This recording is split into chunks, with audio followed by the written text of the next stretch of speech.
right. Hey guys, my name is Shadid and I love Next.js.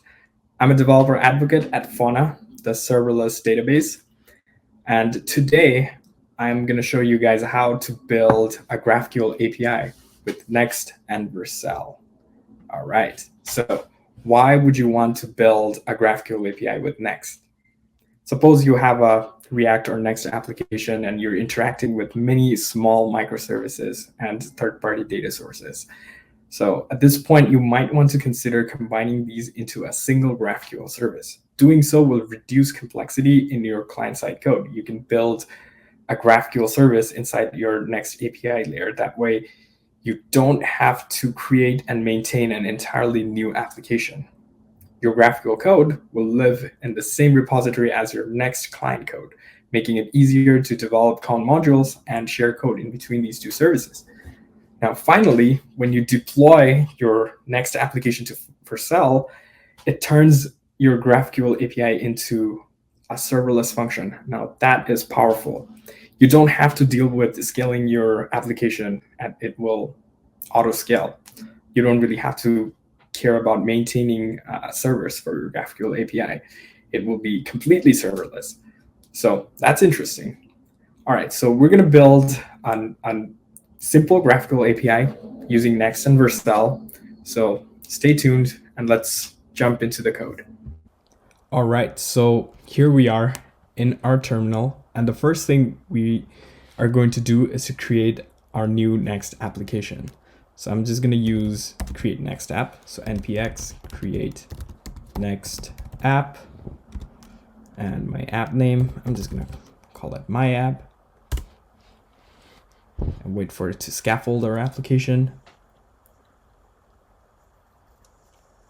All right, so it's working.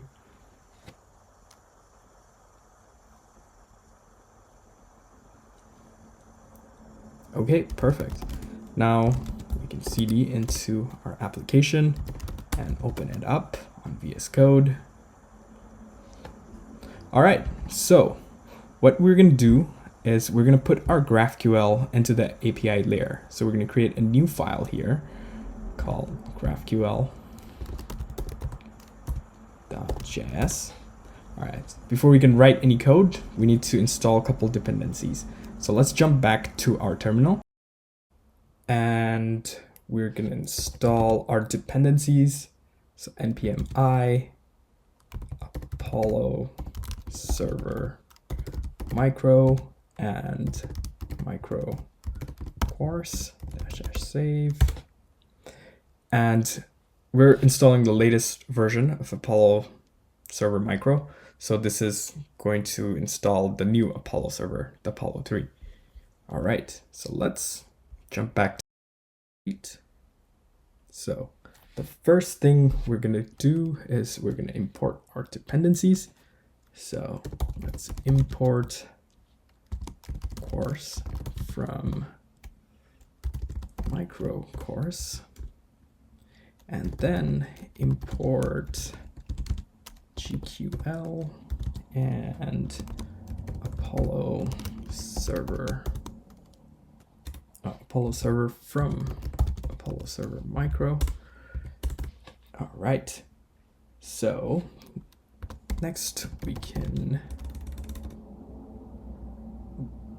create our type defs actually. So let's create our type defs. So type defs equals GQL. Oops. And here, okay, so let's do some simple GraphQL model. So I'm just gonna call it, I'm just gonna make a type called book. So book will have title, and a book also has an author property. And then I'm just going to create a simple type to query all the books. We call it books, and book returns an array of, so books return an array of book. All right, so that's our type def. So next, let's create a resolver for this. Okay, so resolvers, and here query, and then books, and we can, okay, so we have to return something. All right, so let's create a static array, since we're not connected to a database. So we're just gonna create an array with some objects. Okay, so title,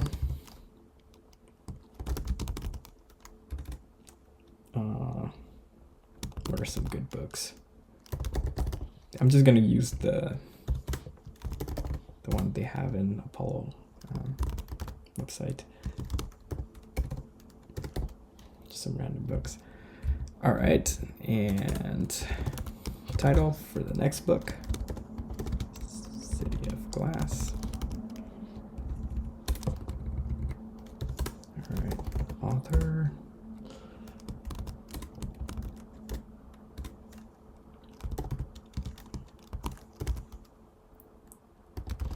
Okay, awesome. And let's just, oops, return books. Okay, perfect. All right, so we got that figured out. We got our resolver. Oh, okay, so let's also do our course.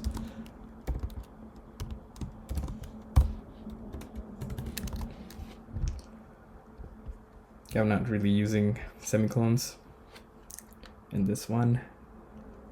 All right. Okay, so next, let's create our Apollo server. And we're gonna make a new Apollo server.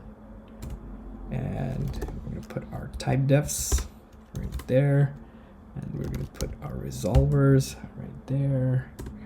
We can't do a context. Let's do a context. And context is just a function.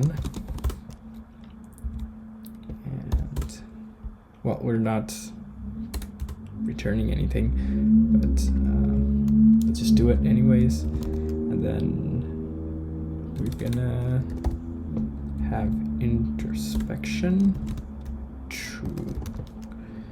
And you can also enable the playground. So playground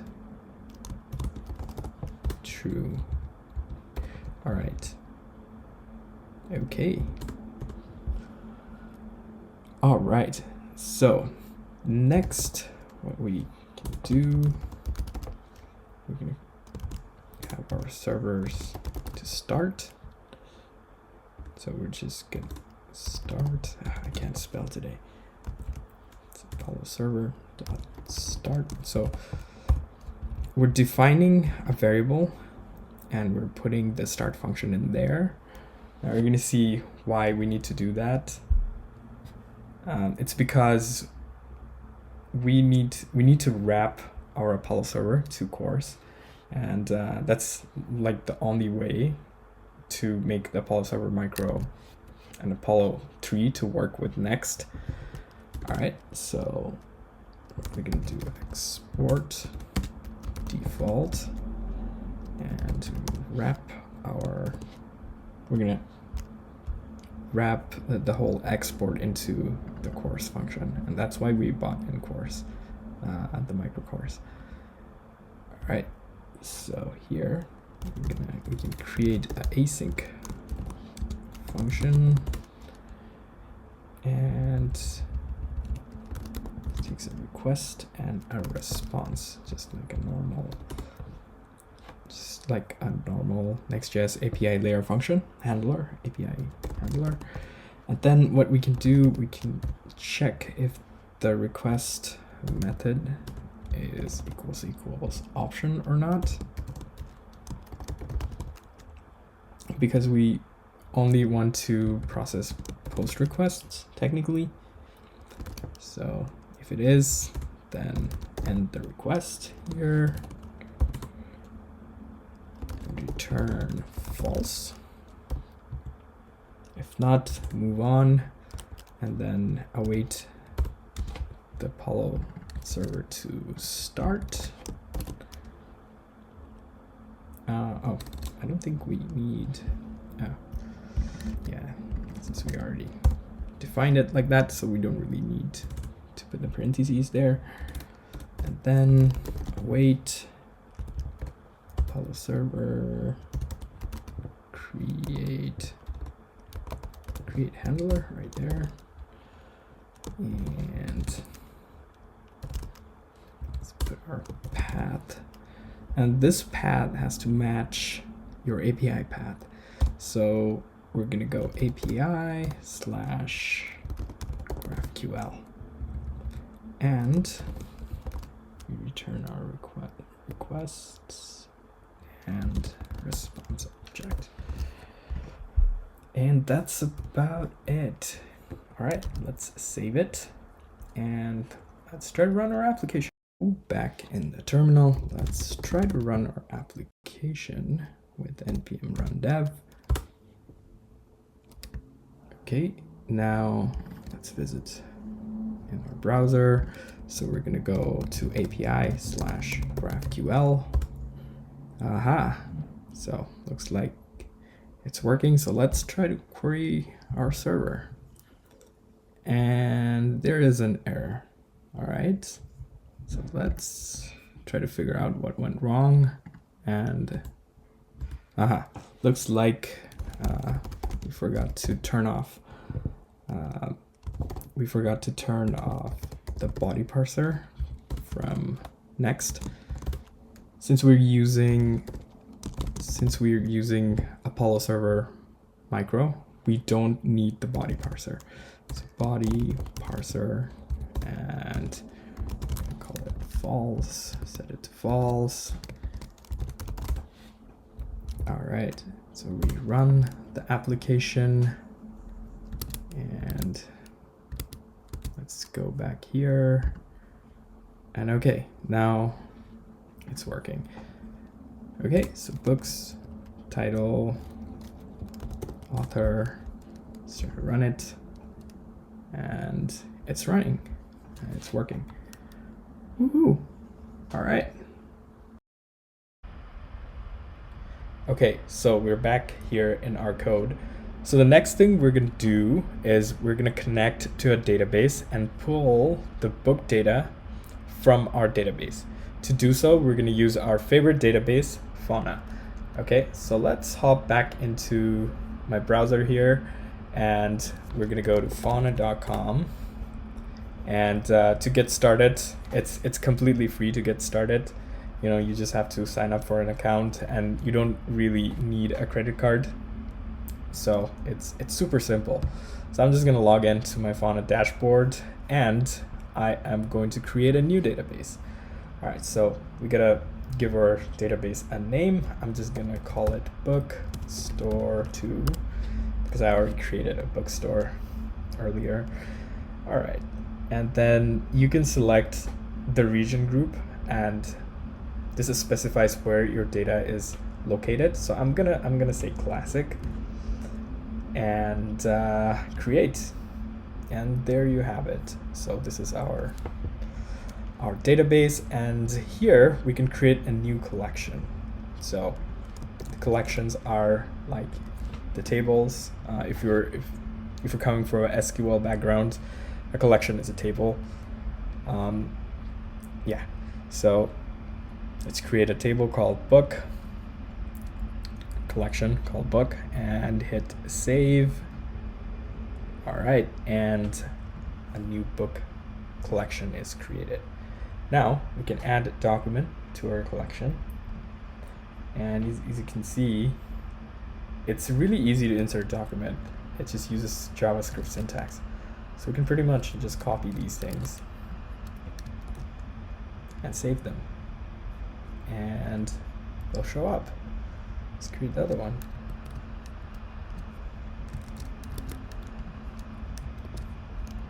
Save. There you go. We got both of our documents in there. Okay, So the next thing what we have to do, we have to install the Faunadb driver. So let's install that. I can get rid of this, save it, go back to my terminal, install, we can say -- save, and let's wait for this to get installed. Okay, so we got our driver installed. Now what we need to do is we have to generate a new Fauna secret so that our client application, our Next.js application, can connect to our Fauna database. All right, so let's go ahead and do that. Okay, so I'm just gonna go back to my browser, and in my Fauna dashboard here in my bookstore 2 database, we're gonna select security, and here I'm gonna select new key, and I'm gonna generate an admin level key. Now in production, you should never generate an admin level key. You should only use an admin key in your pipeline, in your CI/CD pipeline. So you can take a look at the Fauna blogs for some of the best practices that we have around authentication, keys, and securities, and so on and so forth. However, for this, there's a Fauna blog right there.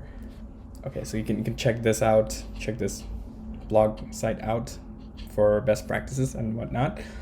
However, for this demo application, we're just gonna use the admin role.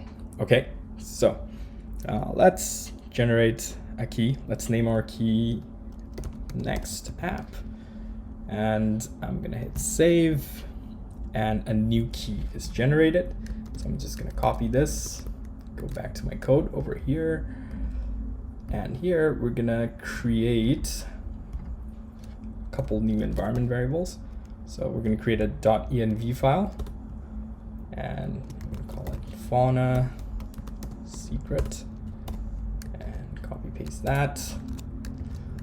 Also, for our local environment, we can create another one, env.local. Copy paste that there. All right. Okay, so let's hop back into our GraphQL.js file.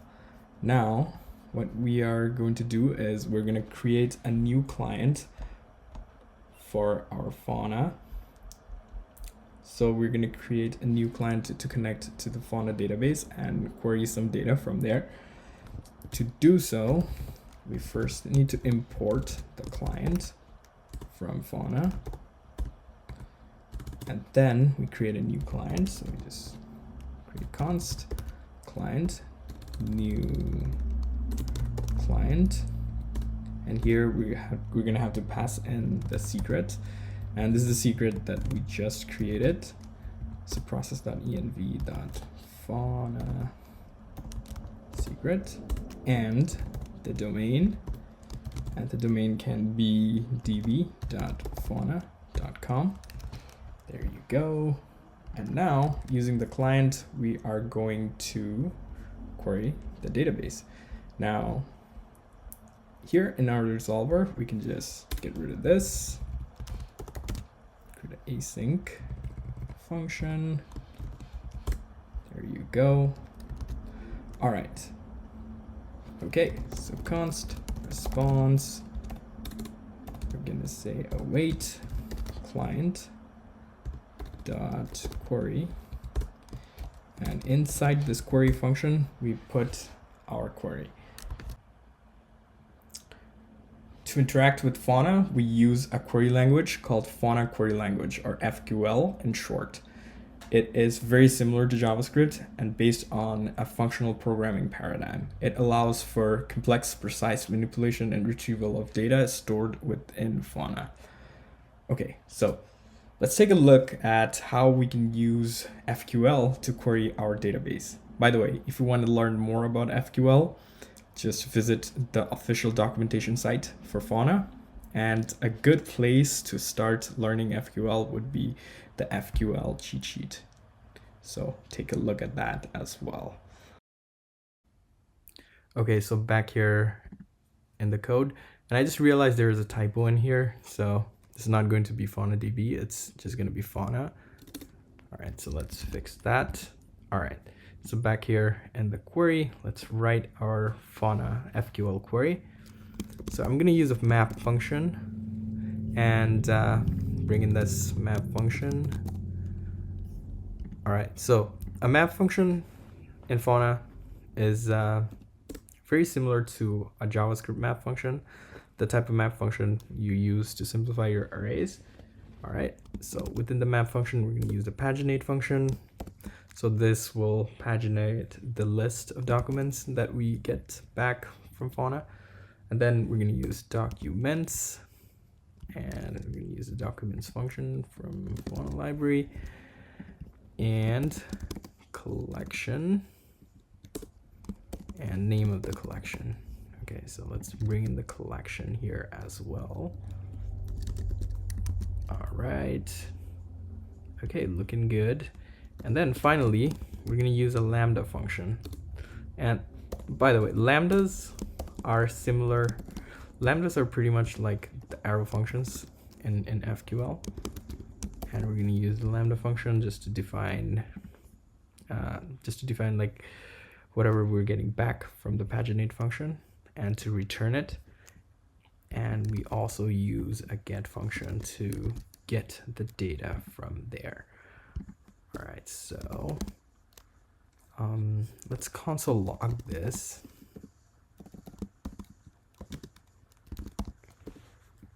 Okay, so this here is pretty much your FQL query.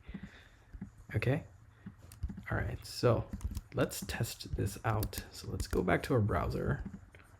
Let's query this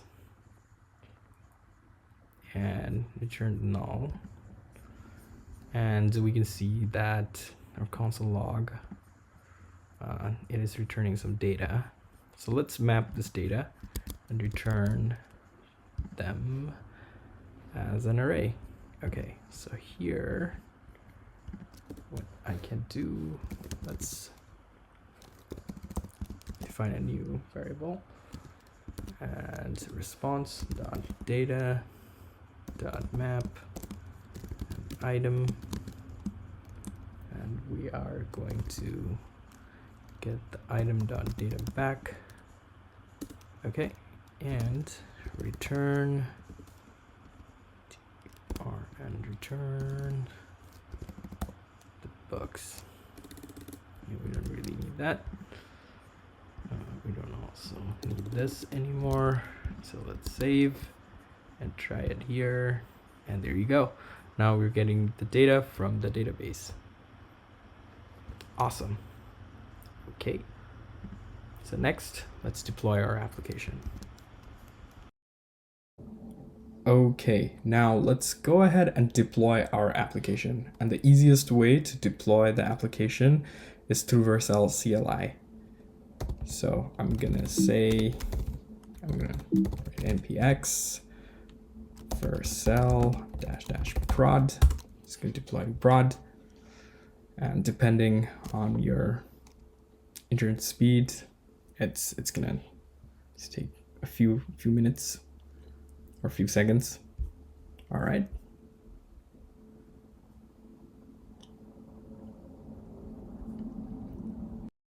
Deploying, you're gonna get a URL. So I can just go to the URL. It's done deploying. So I can go API GraphQL. It takes me back here. Okay, so I can just copy this URL, come back to my Apollo Studio, and run a query just to test everything is working. And there you go. Everything is working as expected. Now, I can also go to vercel.com and I can kind of take a look at my logs. And if I go to function logs, and this is our GraphQL API. It turned it into a serverless function. Hey, I hope you enjoyed that video. If you have any feedback or if you just want to say hi, feel free to do so. My social media links should be in the description below. And Other than that, I will see you next time and have a good day.